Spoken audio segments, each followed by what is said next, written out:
គាត់មិនដែលគិតថាខ្មោចទាំងនេះដឹងរឿងរបស់គាត់នោះទេ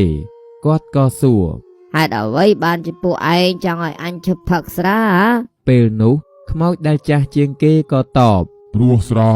បានសម្លាប់ពួកយើងមិនចង់ឲ្យឯងដើរតាមគន្លងយើងទេ នាយប្លក់ចយលឺដូច្នោះក៏នឹកឃើញដល់គ្រោះថ្នាក់ដែលស្រាបានបង្កផលប៉ះពាល់មកលើខ្លួនគាត់នឹកឃើញដល់ពេលដែលគាត់ស្រវឹងជោគជាំដើរច្រៀងរាំរញ៉េរញ៉ៃរហូតដល់អ្នកភូមិគេលែងរាប់រកគាត់នឹកឃើញដល់ពេលដែលគាត់ស្រវឹងដួលបាត់មាត់បាត់ក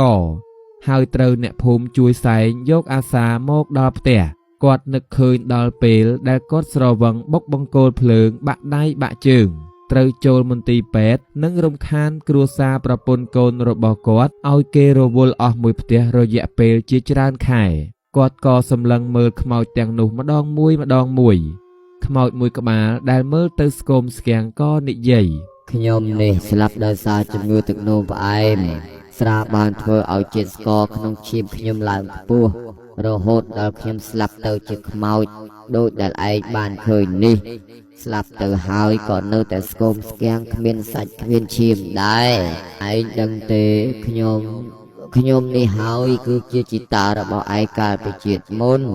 ឮហើយនាយប្លក់ចយភ្ញាក់ផ្អើលជាខ្លាំងហើយក៏លាន់មាត់ អីគេឯងជាជីតាខ្ញុំ ពេលនោះខ្មោចមួយក្បាលទៀតដែលមានជើងតែម្ខាងហាក់ដូចជាជើងម្ខាងទៀតត្រូវបានគេកាត់ចោលរួចក៏និយាយ ខ្ញុំត្រូវគេកាត់ជើងចោលដោយសារខ្ញុំមានដំបៅរ៉ាំរ៉ៃស្រាបានធ្វើឲ្យឈាមខ្ញុំដើរមិនល្អរហូតដល់ដំបៅខ្ញុំរលួយហើយត្រូវទៅពេទ្យព្យាបាលអស់ថវិកាយ៉ាងច្រើនតែនៅ